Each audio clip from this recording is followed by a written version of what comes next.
Hello and welcome to my Wii U Collection. Wow, this is still weird to be doing.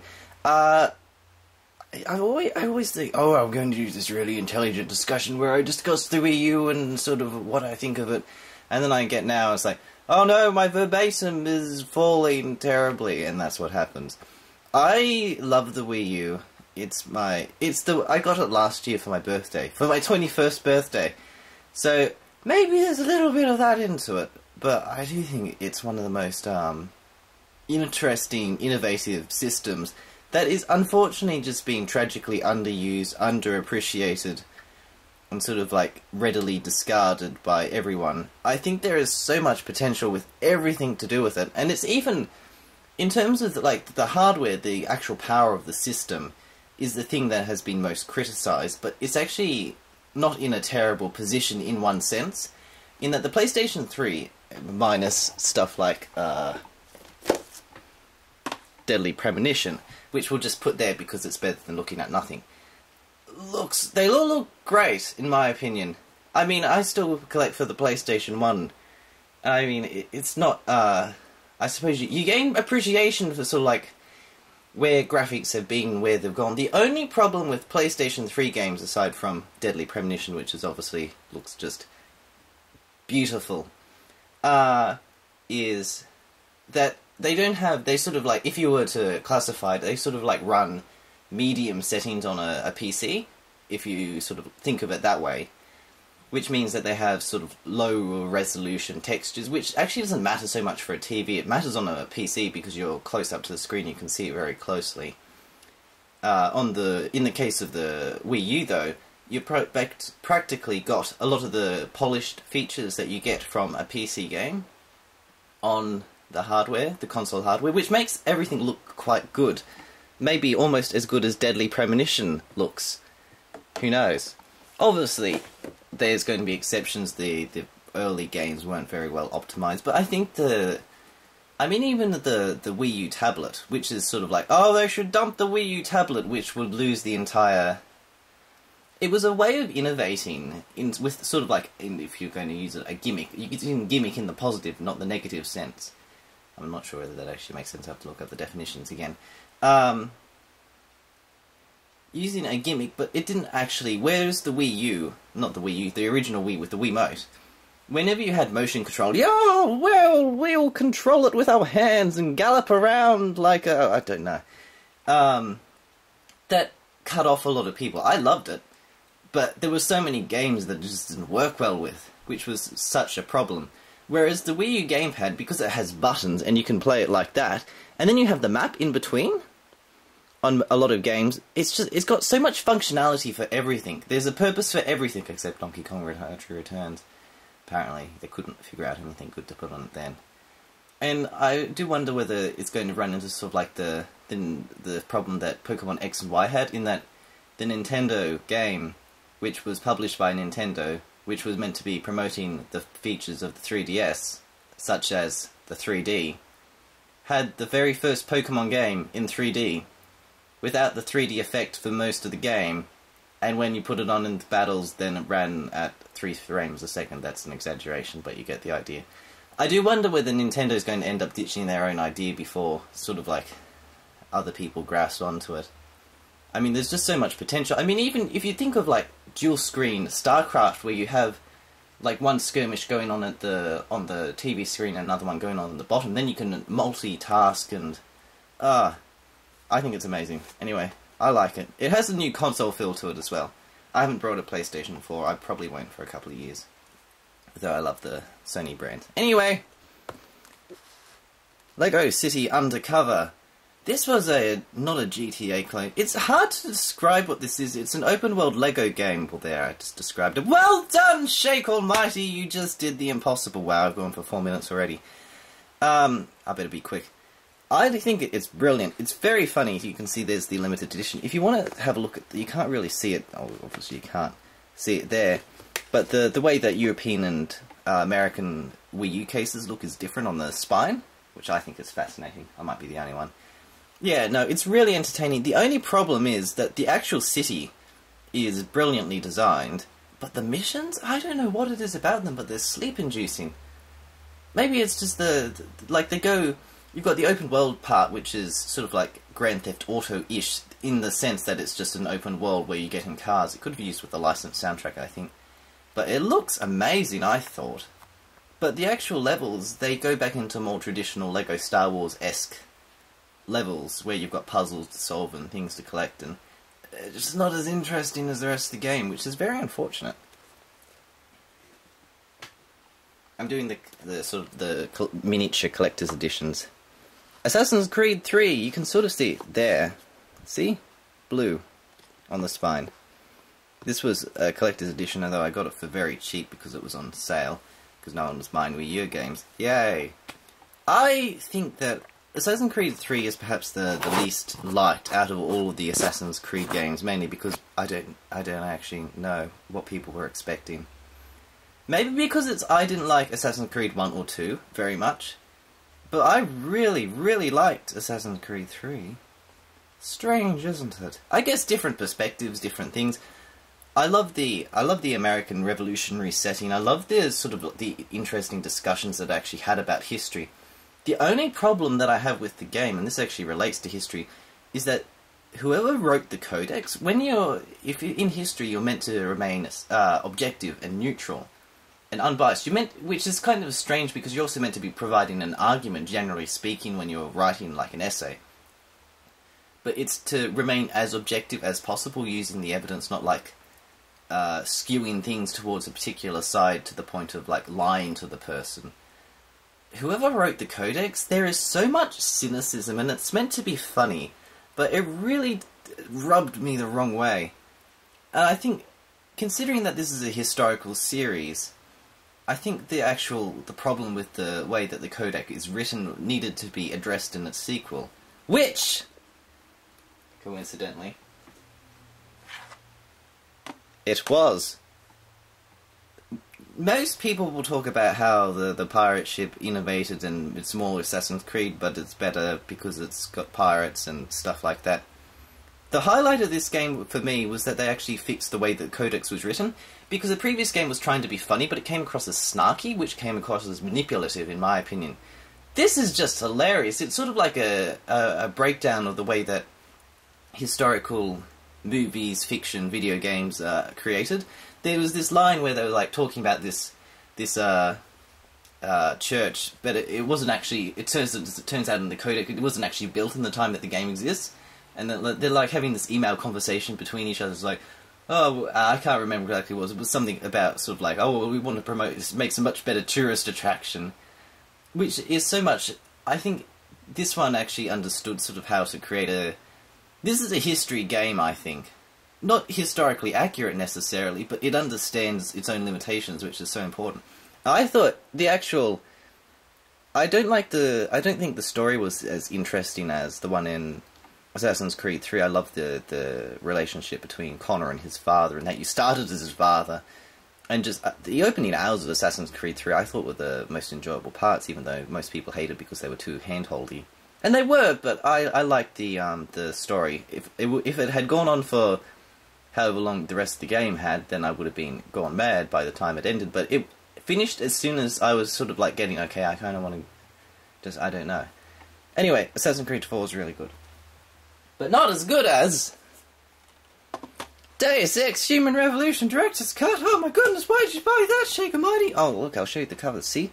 Blue spine. And there's the Australian rating, MA 15+. And now it goes up to R. R. Rated MA for strong themes, violence, and sexual references. Anyway. Human Revolution. I love the Deus Ex series, and I think Human Revolution actually...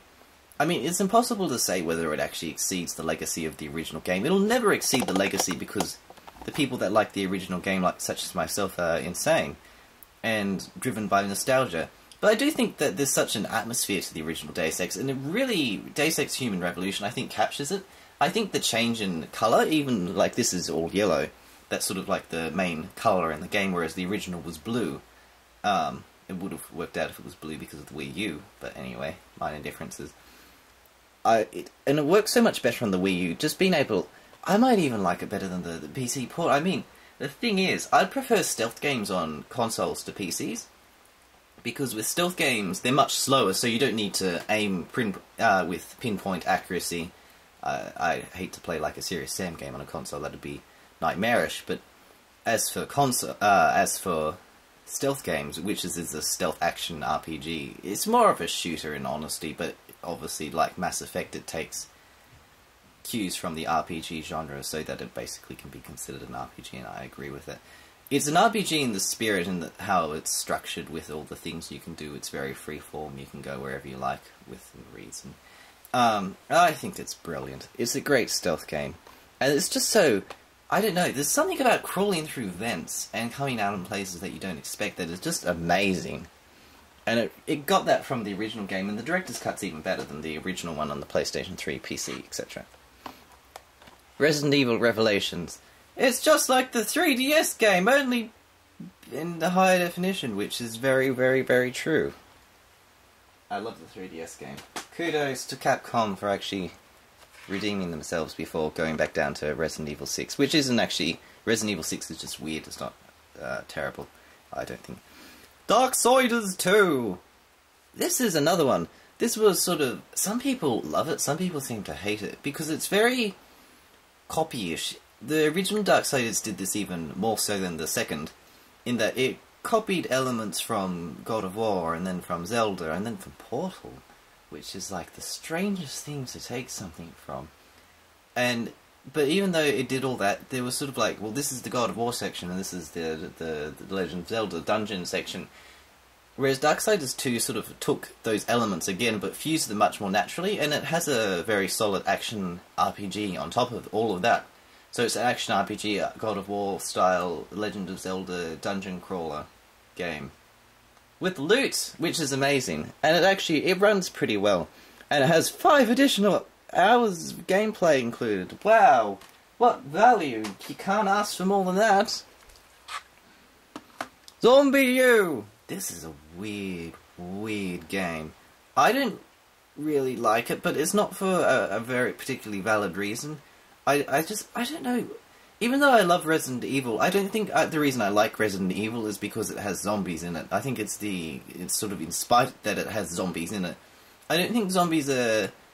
They're not interesting in the outside of actually what they represent and sort of like how they work as monsters, which is, at least when they're slow, they sort of shamble towards you, so it's more of the inevitability, which is why Resident Evil Remake with the slow firing controls actually works very well, because you can only fire so many bullets, so that by the time, even if the zombie's on the other side of the room, he's usually sort of like, he's getting quite near you by the time that you hammer him down. Whereas this one you basically have a cricket bat for the entirety of the game. I don't know, it's so grisly in a sense. But it's grisly, there's no light. It has a kind of interesting / strange premise in that sort of it draws upon English superstitions and fortune tellers from the 17th, 16th century, I'm not sure when. I can't remember his name. It's sort of like, oh yes, and the Queen's actually a reptile, and sort of Cthulhu-ish, but why not use more interesting monsters then?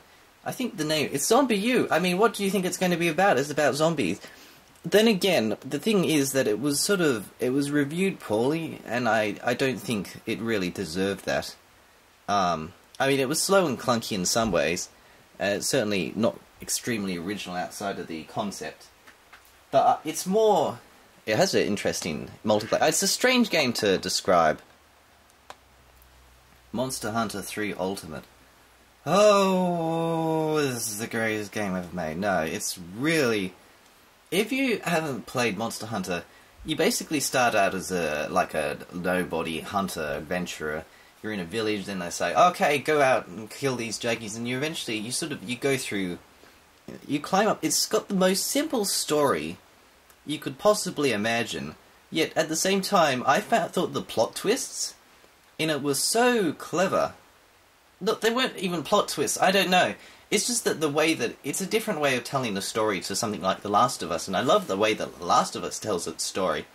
It's sort of more like Etrian Odyssey in how it tells a narrative, and obviously it's not even as good as Etrian Odyssey. I don't know, I like the storytelling aspects, and obviously the gameplay, the actual sort of like, it's so addictive.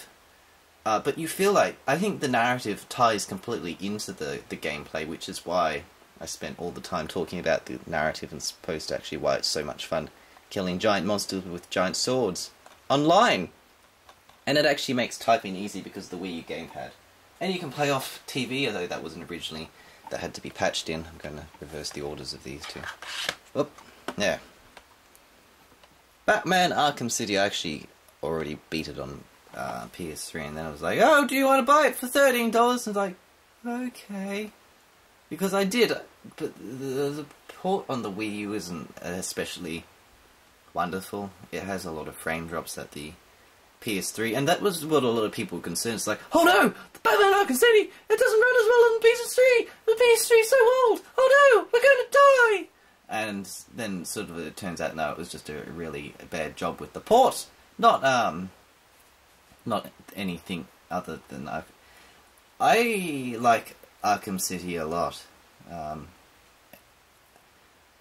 I suppose my perspective really changed on Arkham Asylum and Arkham City. As brilliant as both of those two are, in spite of the response that its sequel got, which was sort of like less than stellar, and I felt undeserved. Batman Arkham City sort of had way more high points than Arkham Asylum, but it sort of had some frustrating moments that really frustrated me. Haha, yeah, you got that there. It had some brilliant boss fights, and it had some less than brilliant boss fights. I don't know, it seemed to have...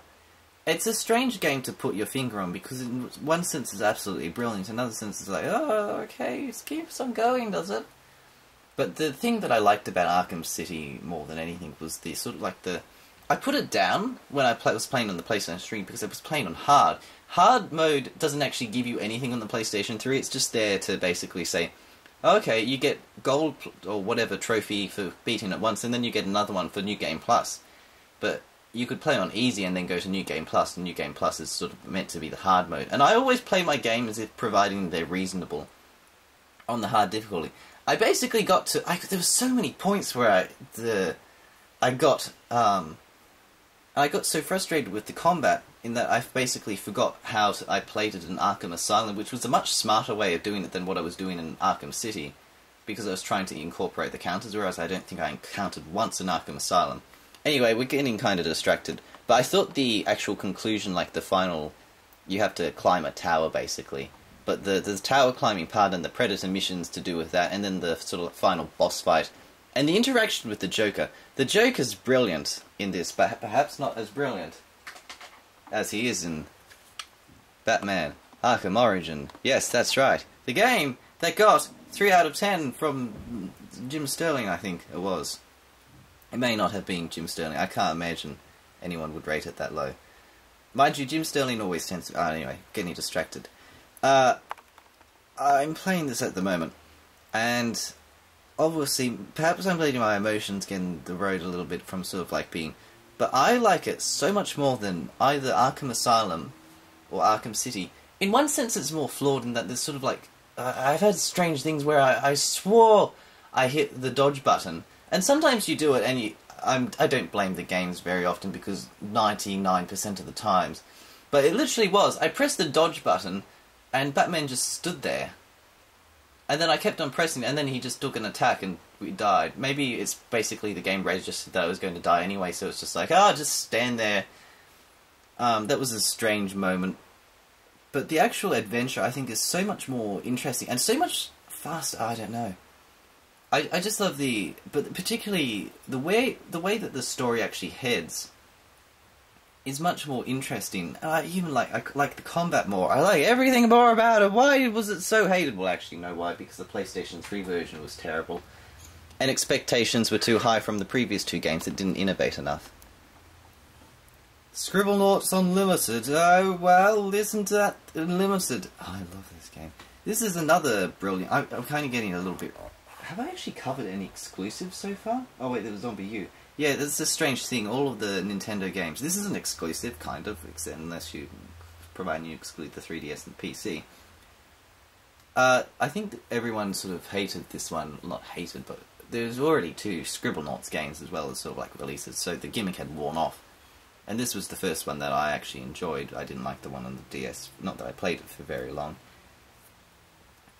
But there's so much, you can solve everything like with a jetpack, and that was sort of like the stereotype. But you can also create a hungry mop that drinks water, and sort of like will follow you around the levels. There's just so much stupid nonsense if you actually sort of like have a... If you want to do something, you can generally sort of like figure out a way. And, the shenanigans you can get up to. Disney Infinity. I was a little bit disappointed in the way that Disney Infinity turned out. Mainly because I liked Skylanders so much. Spoilers for another game that I have in the Wii U Collection. Yeah, I was disappointed. I don't know, it just feels a bit shonky. Not to mention that the Wii U port... I don't know whether the Wii U port is particularly bad. Or there's something... I'll have to get that out later. Whether the Wii U port is particularly bad, or whether it's just that the PlayStation 3, Xbox 360, Wii U just couldn't handle it because there's too much going on, but I don't know. The thing that disappointed me the most was that there was no random online play. You can't go into a random room and just play around with people. That's what I wanted to do with the game. And you can't do that. You have to get their friend code or whatever, and then play. So that means you can only really play with friends, which kind of took out the entire point that I was sort of like hoping to get out of Disney Infinity. And I think Monsters Inc. There's sort of like 3 packs games it comes with. They're sort of like all 5-hour games, so you get 15 hours plus the toy box. The Monsters Inc. one was really good.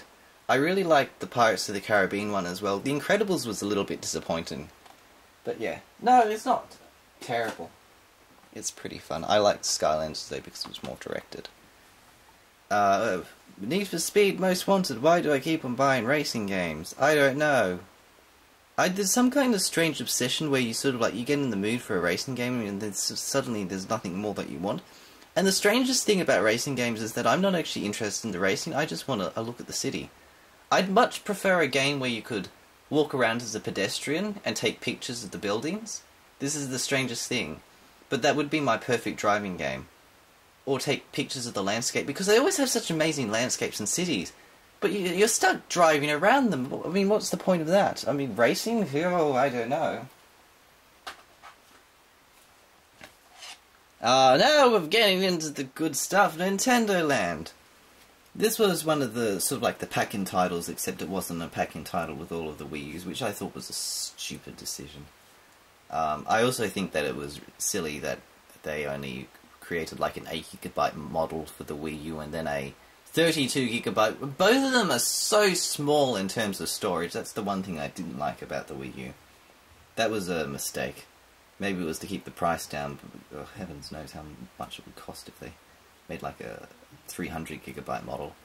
Nintendo Land was just basically dismissed as a minigame collection, which in a sense it was, but these are the most compelling minigames I think I've ever played on any console since the PlayStation 1. This is the best multiplayer experience. Well, actually there's a fair few good multiplayer experiences on the Wii U. It was so much fun. They're so well crafted, and it's actually one of the few occasions where actually motion control is used really, really well in every single case. If you... like, you've got 3... the solo games are the ones that you probably will play the least.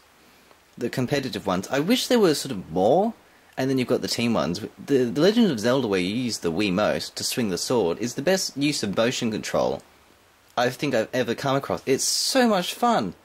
And then you've got Pikmin Adventure, which is fun. Metroid Blast, which is good fun. Yeah, the multiplayer gaming. I just wish there were more maps for the Mario Chase Luigi Ghost Mansion and Animal Crossing. Animal Crossing is the greatest multiplayer experience you will ever come across. It takes so much skill, and when you actually have 2 people that are both good at chasing and collecting the fruit, oh my goodness, because, yeah, my sister actually pretty evenly matched. My sister and I. Wonderful 101. I don't know, part of me begrudged this, not because the game is awful. Actually, that's starting off, the game is brilliant. It's probably my second favourite Platinum game. But I begrudged it slightly because people were sort of almost irrationally defending points that weren't there, that didn't need to be defended. I mean, the problem is, and this was the same case with Okami, is that when you're doing anything, I strongly recommend you use the analog sticks on the Wii U gamepad instead of the touchpad. If you use the touchpad, you're probably going to run into even more problems because it's hard to draw straight. Whereas if you use the analog stick, it goes into muscle memory and you can just draw all the shapes without even thinking about it. But it was the same problem with Okami, in that sometimes it's hard to draw the shapes right, and sometimes they don't come out with what you want, and sometimes it might get you killed, and then really get you killed in Okami. But 98% of the time it's your fault, and even if something goes wrong where you're like, I'm sure that circle looks like a circle, you can always just draw another circle. It's generally not so life and death that you're going to die from having incorrectly drawn the circle. It's such a funny, colourful, fun, entertaining, glorious, wonderful, times 101 experience. Yeah, it's brilliant. I'm not sure why I went on my tirade about the people sort of like irrationally going on about it. I don't know, it bothered me at the time because I saw the points that people were bringing up and said, well, it's true, but it's not quite keeping things in perspective. Donkey Kong Country Tropical Freeze. Oh, I'm getting tired from talking about all these. This is the problem with doing 20 games. I don't know how I'm going to do my PlayStation 3 collection. Maybe in a couple of parts. That might be a good idea. Donkey Kong Country Tropical Freeze. I love the Donkey... I always hated Nintendo when I was younger, and it was for the stupidest reason, because I used to buy these Nintendo magazines from the Salvation Army, which is a second-hand store. So these are old magazines like 1996, and I was reading them in 2003 or something. But I was massive Sonic. I loved Sonic at that time. And you saw all these pictures of like Mario kicking Sonic's decapitated head into goalposts, and sort of pictures of how much all these Nintendo people hated Sonic and Sega. It's like, no, not Sonic. Sonic 3 and Knuckles is the greatest game ever. So, yeah, but the one thing I never begrudged, because the first time I ever played a Super Nintendo game was at the dentist, and it was Donkey Kong Country. And I actually really liked Donkey Kong Country. So I thought, oh well, Donkey Kong is okay, but the rest of Nintendo is terrible. And even though that sort of, like, I no longer obviously think that, but at the same time, my theory of, yeah, Donkey Kong's okay, has sort of, like, escalated to the point where it's probably my second favourite platforming franchise, or equal favourite, sort of, like, 2D platformer of all time. It's brilliant, buy it. It's such great music, atmosphere. The graphics are even pretty. Oh, so good. New Super Mario Brothers U. Oh, people. It's like, oh no, it's not the new Super Mario, new old Super Mario. But I don't even know what you'd call it now. I think I said it with the one on the 3DS that it was people were just getting frustrated because they'd played so many Mario games, but I hadn't. I'm not sick of them, so I thought this was good fun.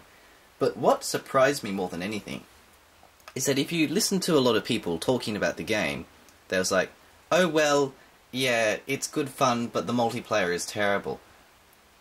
The multiplayer is the greatest multiplayer that may have ever existed in any game ever. It is so much fun in the... You need to like the person that you're playing with and not get super frustrated with it.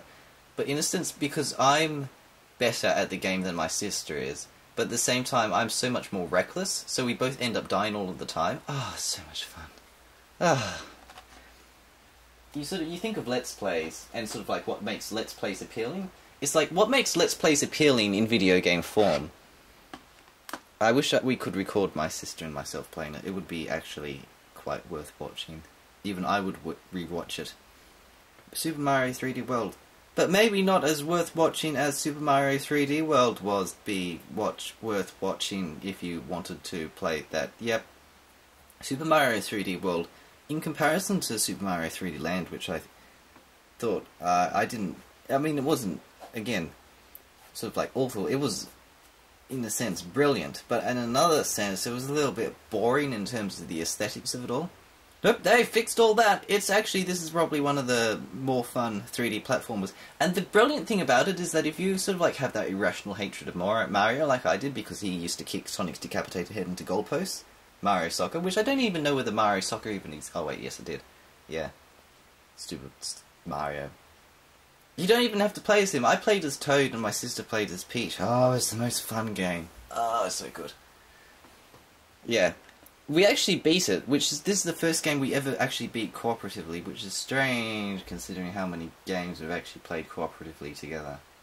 Well, we got to the credits and then it was like, oh look, there's special worlds! It's like, oh okay, there's more special worlds that are opening up. And it turns out you need to go unlock all the star coins. Like, nope, not doing that! So I wish that there was a way to do it, aside from having to go back through the levels and backtrack and get all the stuff that you missed. I know people love doing that, but I don't. Pikmin 3! Whoa, look, it's bouncing! I never liked the Pikmin series. Actually, no. The first time I ever played Pikmin, this is another interesting story, was when I was in hospital getting my appendix out. They had a GameCube. Oh, if you've ever been in the position where you've sort of like you've not had many consoles, and then suddenly you're in a position where you can play a console every day, especially after you've had your appendix out. Suddenly, having your appendix out going from like, oh, this is such a terrible thing, to being the most amazing thing in a sense. In another sense, maybe not so much because it hurts. But no, I have very fond memories of playing Pikmin 3 for the 30 minutes at the hospital. Oh, not Pikmin 3, Pikmin 1. This was when I was about 10.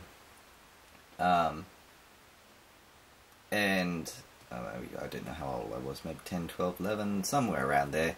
So I always kept in mind, and then I played Little King's Story on the original Wii. And Little King's Story is, I don't have a favourite game, or sort of like a top 10 favourite games of all time, but I have a pile. And the pile is getting ever larger the longer I play games, which I think is a good thing. Some people will sort of like, I'm going to move that game out of the top 10 list because I think this game is slightly better. No, my pile just gets bigger and bigger. I have a lot of favourite games of all time. Little King's Story is sort of near the top. The pile is all created equal, but some games are created more equal than others, and Little King's Story is one of those more equal, which is actually slightly interesting in the context of sort of like playing Little King's Story as a sort of strange despot, polygamist king in such a cutesy, funny setting. I love it. And then I played Pikmin 1 on the Wii U, and I liked it not as much as Little King's Story, but it was still really good. I love the time limit in the original Pikmin, and Pikmin 2 I only played for a little while. Pikmin 3 though, oh my goodness, that's on the pile. It's brilliant.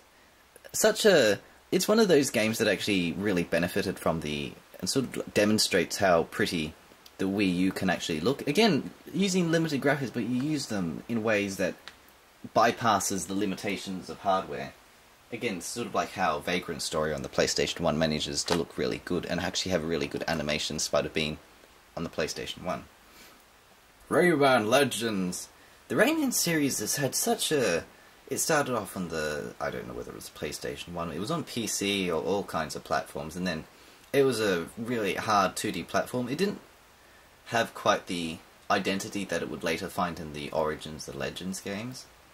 And then Rayman 2 was this amazing 3D platform. Rayman 3 was like this amazing 3D platform if you took all of the subtlety out of it and replaced it with sort of silly jokes.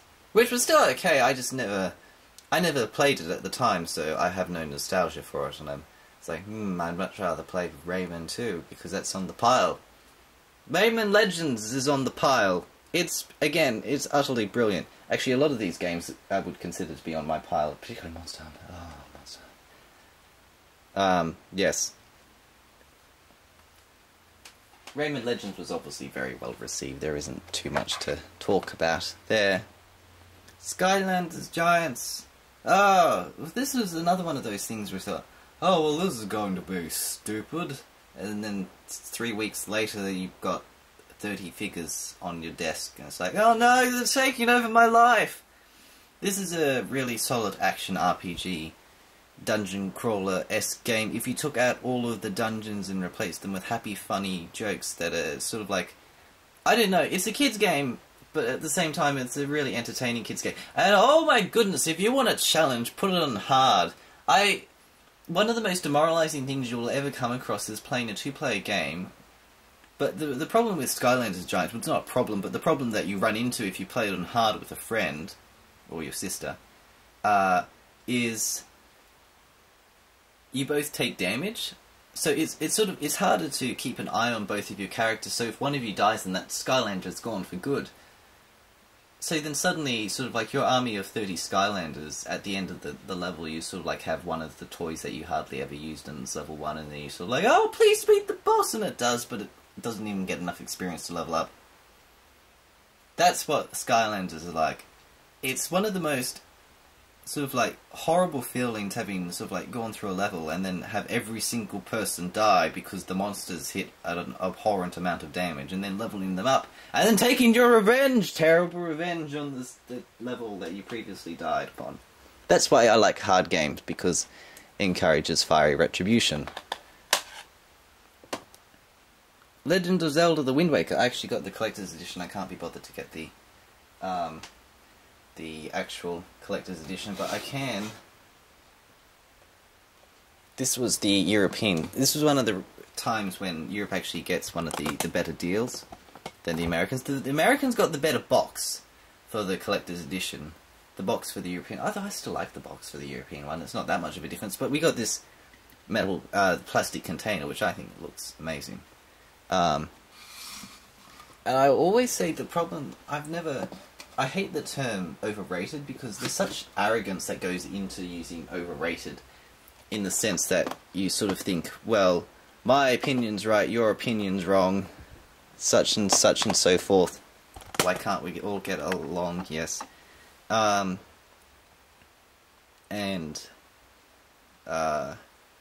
don't like that arrogance. I think the reason why the term overrated becomes used is that there's elitism within various communities. Like, I think Final Fantasy VI, as brilliant as that game is, it's hard to overlook the sort of like egregious people that will say, oh, look, what's better out of Final Fantasy IX or Final Fantasy XII? And they'll say, Kefka. And that's always sort of... Legend of Zelda has occupied that almost elitist position. It's not just a really, really brilliant game. It's the game that is greater than every other one. One that sort of like overshadows everything. It's sort of like the rising sun that peers through the clouds and washes away the darkness of Superman 64. Well, of course, ignoring all the other games that also wash away the darkness of Superman 64. And that it shines too bright. And it's so polished, but it's almost polished to the point where it doesn't take as many risks as it could. I love Arkham Origins because, in a sense, even though it's a worse game than Arkham City and Arkham Asylum, the risks that it takes in terms of its narrative and the locations and just the way that it structures itself is so much more interesting. I actually even like sometimes having flaws, because flaws are interesting to discuss. There's almost nothing wrong with Legend of Zelda: The Wind Waker, but at the same time, you know what also is perfect? A white sheet of paper, but white sheet of paper isn't very interesting. Obviously, there's more to Legend of Zelda: The Wind Waker than a white sheet of paper. But I don't know. Maybe people can understand what I'm saying, because it's not a hateful position, I feel. One thing I will say, and this is what I'll say about every Legend of Zelda game, if you're in the mood for it, there is nothing... I don't know what it is about The Legend of Zelda, but when you sort of like, you start playing a game, you think, oh my goodness, this is actually really enjoyable. And you're like, oh, I'm going to go play all the other Legend of Zelda games, because they're all so similar, but at the same time slightly different. So you're like, oh yeah, I really like that element from Twilight Princess. Oh, I really like the characters from Twilight Skyward Sword. And then you kind of forget all the other bits and bobs that go along with it, and you get sick of Legend of Zelda, and then you retake your position that you had held previously. The end. I hope you enjoyed this video, and we'll be back shortly.